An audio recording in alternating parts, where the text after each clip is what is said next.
A morte do menino Bernardo em abril de 2014 chocou o país. Ele teria sido assassinado pela madrasta com a ajuda do pai. Depois disso, uma nova lei entrou em vigor no Brasil, a Lei Menino Bernardo ou a Lei da Palmada. Eu estou aqui com o ministro Sidney Benetti para falar um pouco sobre as mudanças que a nova lei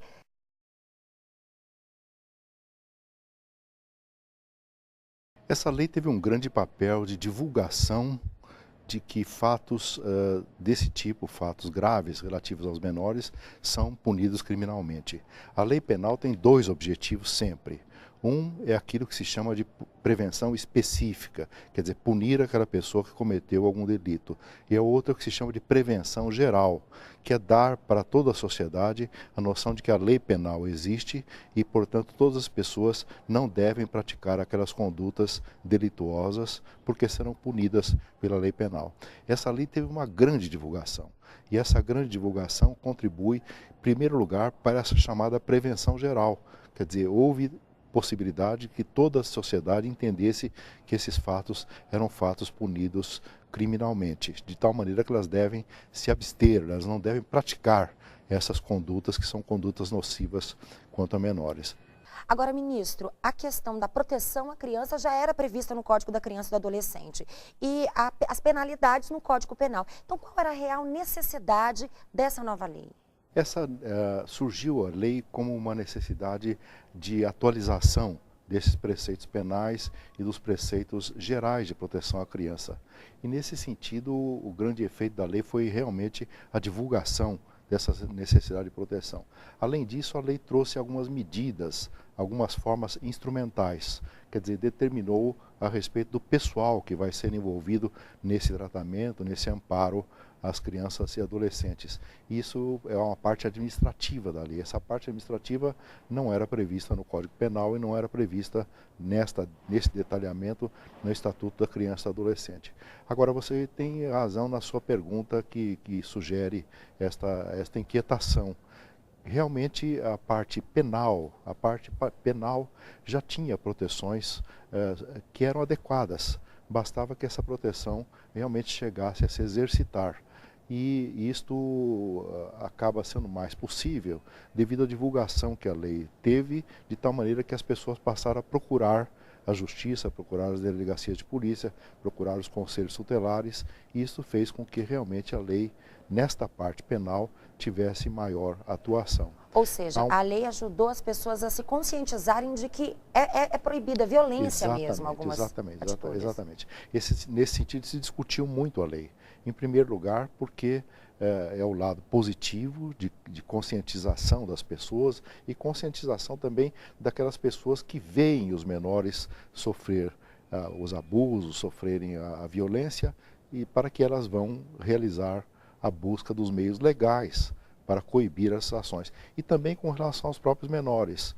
Houve um caso de menor, de criança que foi depois objeto de homicídio, que chegou a procurar a polícia pelos meios próprios, com a ajuda de vizinhos, levando, portanto, a denúncia. Esses sentidos são sentidos realmente muito bons da lei. Embora tenha sido criticada essa superposição de tipos penais. Isso é muito sério. Porque a lei penal lida com tipos penais. Tipos penais, ela descreve qual é a conduta. Então, homicídio, matar alguém. Furto, subtrair coisa alheia móvel. Quando se escreve um outro tipo penal, nós podemos começar a discutir se é apenas aquele ou se tem outro. Então dá uma certa conturbação na aplicação da lei penal, porque amplia e em vez de se já ir diretamente na punição daquele tipo penal, que é claro, isso é técnico, mas tem que ser técnico mesmo. Aquele tipo penal que é claro, é preciso discutir se não seria algum outro. E isto leva a um prolongamento do processo penal e uma dificuldade maior da punição penal. E isso acontece com essas leis que lidam direta ou indiretamente com as crianças e adolescentes, especificamente o crime de lesões corporais, do artigo 129, o crime de homicídio, que é o mais grave de todos, que é o que acabou acontecendo nesse caso Bernardo, o crime de maus tratos, do artigo 136 do Código Penal, e os crimes de tortura e as figuras instituídas pela lei da palmada. Quer dizer, quando tinha um ou dois só para aplicar, era muito mais fácil chegar naquele e aplicar diretamente aquele, sobra um debate muito mais complexo, complexo, técnico e um pouco burocratizante do processo penal. E então muda o entendimento da justiça hoje com relação aos maus tratos feitos pelos pais ou por babás? Não, nesse sentido não. Aquilo que for apenas há um agravamento no caso de se tratar dos próprios genitores com relação aos filhos. Mas a ação típica é a mesma.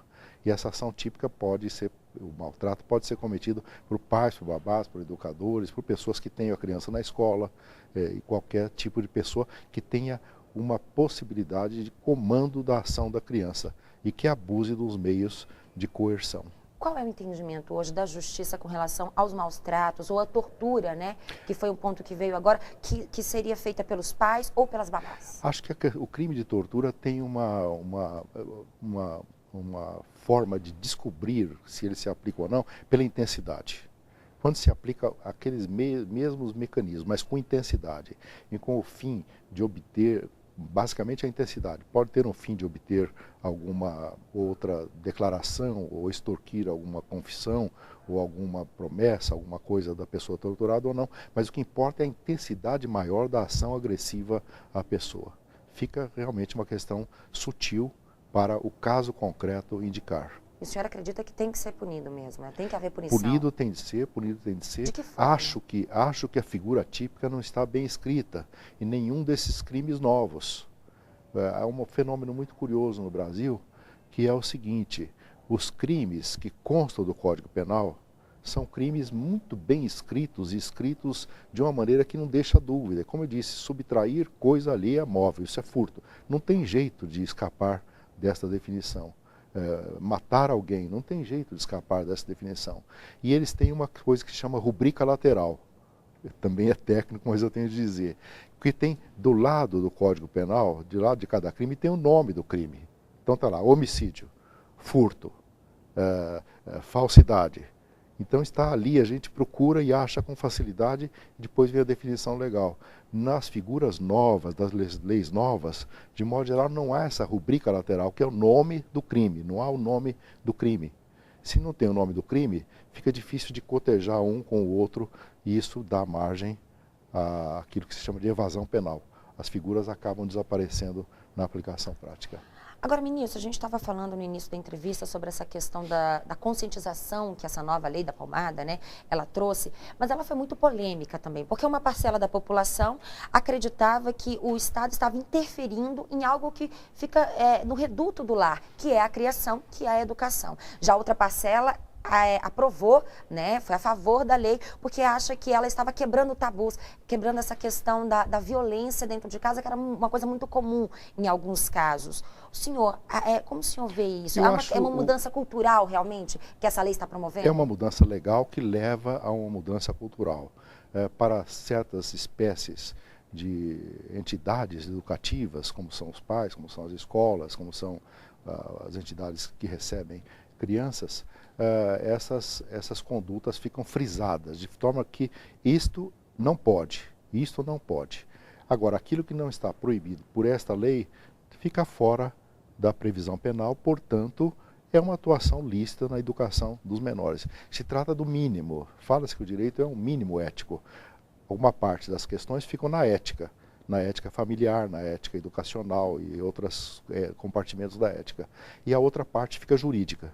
Aquilo que é jurídico é aquilo que não pode. Não pode maltratar, não pode causar danos físicos, não pode coagir psicologicamente em demasia, naquilo que vai além da mera educação, e aquilo passa a ser a conduta. Eu não vejo interferência indevida naquilo que é a intimidade familiar ou a intimidade educacional. É mais uma quebra de cultura mesmo, uma quebra cultural, né? É uma forma de o direito vir impulsionando a mudança do modo de agir, e, portanto, com o passar do tempo leva à mudança da cultura. Quando se criou a lei da palmada, seria equivalente à lei chamada lei da palmada, que da nossa é a lei Menino Bernardo, mas é a lei desse tipo de tratamento nocivo e maus tratos com relação à criança. Quando se criou isso na Suécia, em 1979, depois se desenvolveu uma ideia que foi bastante alardeada até pela imprensa que tratou do assunto e pelo meio jurídico, é de que acabou se criando crianças mimadas que acreditavam nos seus direitos e que podiam recusar qualquer ação dos pais ou dos educadores, e crianças mimadas e tendentes à rebeldia, que isto poderia no futuro levar a um certo risco para o rigor das formas sociais, das condutas que se exige das pessoas. Isso acabou não acontecendo. A Suécia tem uma formação sociológica e religiosa que vem de vários séculos, de forma que tudo acabou se seguindo sem dificuldades do sistema. Essa é uma questão que também foi muito falada, muito debatida aqui no país, né, quando a lei surgiu. Agora, um outro ponto que a lei da palmada, ela levantou, foi essa questão de qual é o limite. Existe realmente aquela palmada simbólica, que é aquela de correção, né? Ou toda palmada, ela já é um ato de violência? Não, não é o ato físico, não é o ato físico de tocar na pessoa. Com a palmada, no fundo, é tocar na pessoa de alguma forma. Existe a forma de correção que a pessoa vai perceber como até uma forma afetiva, que ela acha que aquilo é normal na forma de educação. É mais um susto que se dê para chamar a atenção para que aquela conduta não seja repetida pela criança, nesse caso. O que importa é ver o dolo. O que importa, toda figura penal, estamos falando do direito penal agora, toda figura penal precisa ter o dolo, precisa ter uma intenção de cometer aquele crime. E esse dolo, nesse caso é genérico, é um dolo no modo de agir geral das pessoas, agredindo.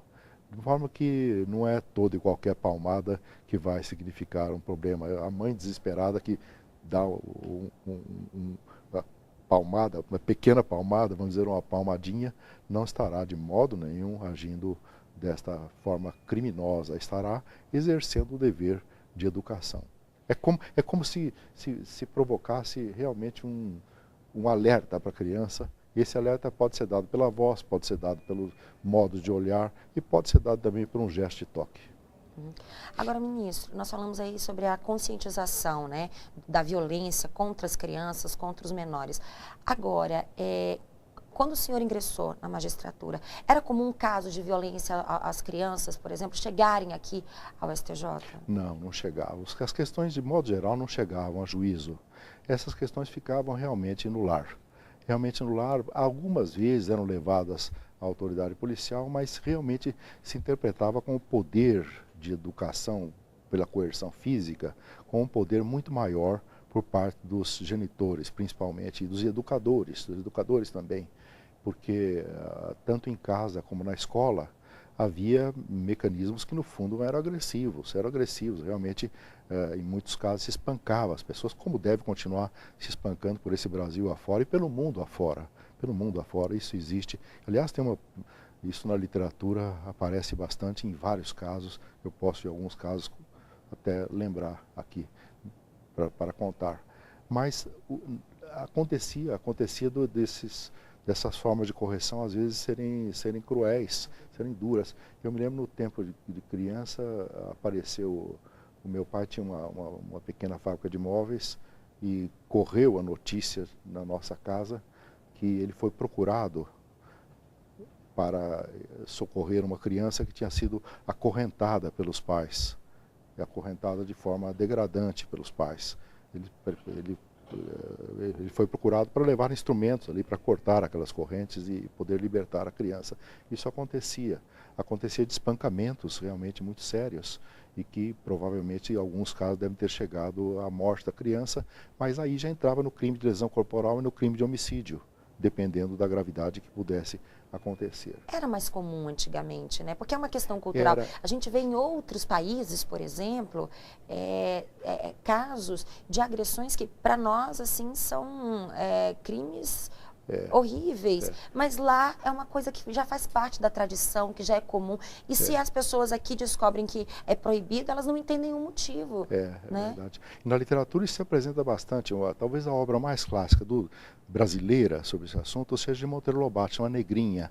Negrinha é uma das histórias mais tristes da menina negra que vivia sendo maltratada pela dona da casa, pela senhora que a criava, e criava verdadeiramente como se fosse uma escrava, e uma escrava com a disponibilidade das próprias condições de sofrimento físico. Uma história muito triste. Isso tem, para o trabalho, né? Estou lembrando agora de um filme que ficou famoso, que é Quem Quer Ser um Milionário.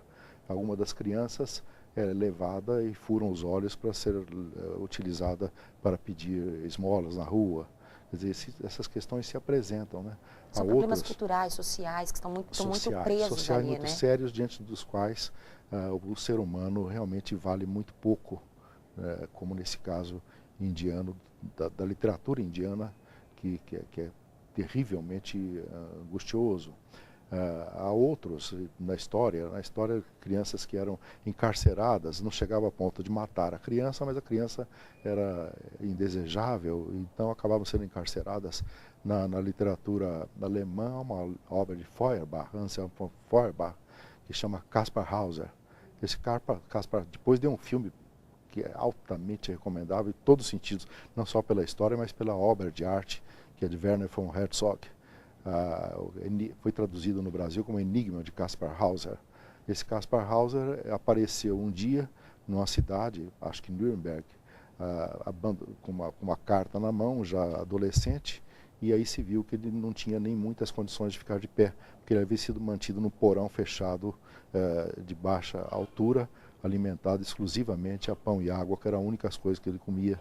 E depois surgiu a história de que ele seria filho de das casas reais da época do Württemberg, e segue a história. Ele começou a escrever, depois que se educa, começa a escrever as memórias, e aí passa a sofrer agressões daqueles que tinham medo que ele contasse a verdadeira história. Quer dizer que os maus tratos ocorreram no decorrer da história e ocorrerão, mas é preciso uma luta muito forte para que esses modos de comportamento sejam abolidos da sociedade. E no nosso caso, né? A sociedade brasileira. E estou contando disso, falando da questão de família ou de algumas situações como essa de trabalho ou de ocultação de menor.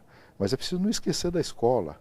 Na escola, a escola antiga, realmente a disciplina por intermédio do castigo físico era utilizada. Porque os professores, eles não tinham só o papel de educadores ali no reduto escolar, né? Eles faziam parte da educação da criança, eles faziam parte, os pais aceitavam essa autoridade. Aceitavam, era uma sociedade bruta e uma sociedade antiga.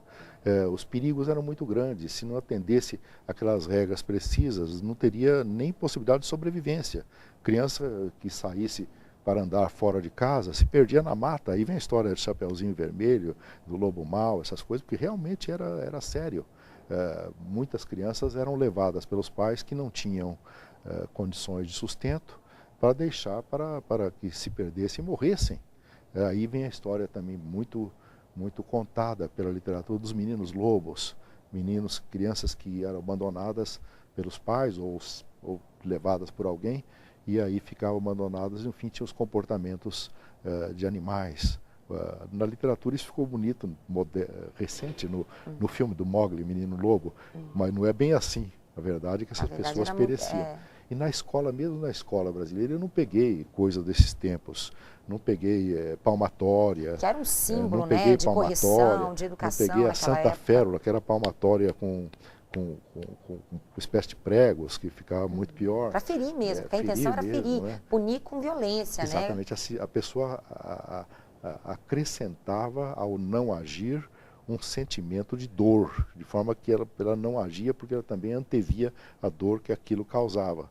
Essas coisas eu não peguei, não sei, nunca soube que isso se passasse nas escolas que eu frequentei, o da minha cidade. Mas tinha outros castigos.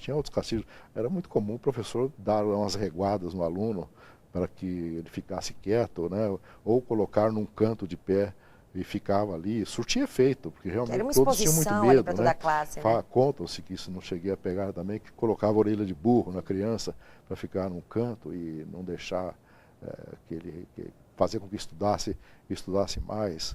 Essas coisas não cheguei a pegar isso, mas quanto se falou, e é uma expressão brasileira, de pôr ajoelhado no grão de milho, né? Essa expressão se usa até hoje em dia. Dar a mão à palmatória vem daquela época. Exatamente. Até como forma de ameaça. Pôr você no grão de milho, é provável que ainda se use expressão. A educação vinha ligada, assim, associada ao medo, né? Agora, eu vi em escola a professora que perdeu realmente a paciência com um colega de classe e ameaçou, e ele era bastante rebelde e resistia, e ela o ameaçou jogar pela janela. Então ele correu na classe, evidentemente ele não ia fazer isso, né? Mas a educação antiga era muito mais dura. Isso hoje em dia levaria a persecução penal. Sem exageros, porque é preciso entender que tem de ter dolo e que as pessoas podem em algum momento também ter um descontrole no modo de conduta diante das atividades profissionais estressantes que elas podem, mas isso o juiz dosa bem na hora de aplicar. Havia necessidade de se impor um limite que antes não existia, né, ministro? Os limites são essenciais a toda e qualquer convivência social. Fala em socializar a criança no sentido de ela aprender os valores sociais. Ela vai viver em sociedade. E a sociedade tem limites. O limite mais clássico é de que o meu direito vai até onde começa o direito do próximo. E é preciso estabelecer esses limites. Isso se fazia pelo respeito natural à autoridade paterna, materna, do educador, e sem muita discussão a respeito da catalogação ou dos tipos penais. Os tipos penais que prevaleciam eram os tipos penais fortes. Matar, lesões corporais, maus tratos, abandono de criança, eram esses os tipos penais. E eu tenho a impressão de que, se eles bem aplicados, são já adequados para chegar a um controle razoável da sociedade. Agora, o que faltava era uma divulgação. Uma divulgação que a lei da palmada teve esse grande mérito de provocar uma divulgação, inclusive midiática. Em massa, né? Isso circulou pela imprensa, circulou pelo rádio, televisão, até quem não queria acabou vendo. E isto leva à noção de que aquele não fazer realmente não deve ser feito. Há um jurista alemão, Hassemer, que diz que o crime vive da notícia para a sociedade de que aquele fato é punido. E a sociedade passa a entender que a punição existe. E existe, inclusive, pelo fato da punição dos outros. Então, ela não pratica aquela conduta criminal. Agora, ministro, como cidadão, como pai, avô, o senhor realmente via essa necessidade da lei da palmada, da lei do menino Bernardo, que entrou em vigor agora em 2014? Você se lembra de algum fato na sua infância que realmente hoje seria caso penal, realmente, por conta da lei? Eu tive na minha jurisdição questões de abandono da criança, tratava mal, não dava alimentação. Tive de genitores que surravam a criança, e isto realmente era um caso que tinha de ser punido criminalmente. Tecnicamente, eles já eram atingidos pelos delitos de lesão corporal, de homicídio, de abandono de capaz, de maus tratos. E, tecnicamente, tinha solução para se chegar a uma punição. Talvez pudesse ter melhorado um pouco a redação de algum desses tipos do Código Penal, sem necessidade de toda uma lei nova. Agora, a lei nova, assim como a lei da tortura, essas duas leis passaram a ter um grande papel volto a dizer, na prevenção geral, quer dizer, a noção para toda a sociedade de que aquilo é crime, que aquilo é punido, de forma que eu acho que deve ter diminuído a quantidade de agressões desse tipo na sociedade brasileira. Um caso chegou ao STJ que acabou, os ministros condenaram uma babá por tortura a duas crianças, uma de 3, uma de 4. Ela era responsável pelas crianças e ali foi colocada a questão da tortura e dos maus tratos. E aí ela foi julgada pelo crime de tortura. Por que tortura? Qual é o entendimento? Por causa da intensidade. Eu acho há várias referências na lei a respeito de como é uma conduta e como é outra. Mas para mim é a intensidade. O fato da intensidade, o grau da agressão, leva à catalogação como uma tortura neste caso. E é caso filmado pelo que eu me lembro, filmado por câmera de controle, que é outro produto importante da lei da palmada. Porque realmente passou, devido à divulgação, passou a haver um controle muito maior pelos meios eletrônicos. Isso é comum hoje em dia, os pais terem alguma câmera oculta em algum lugar que acompanha, né, acompanha o dia a dia da crianças. criança, e isso acaba atingindo também aqueles que guardam, que tomam conta das crianças, né? Esse caso, parece que a condenação nesse caso foi mais de 3 meses de reclusão, que é uma pena grave no direito brasileiro, uma pena grande, e não dá direito à transação penal, não dá direito a várias vantagens.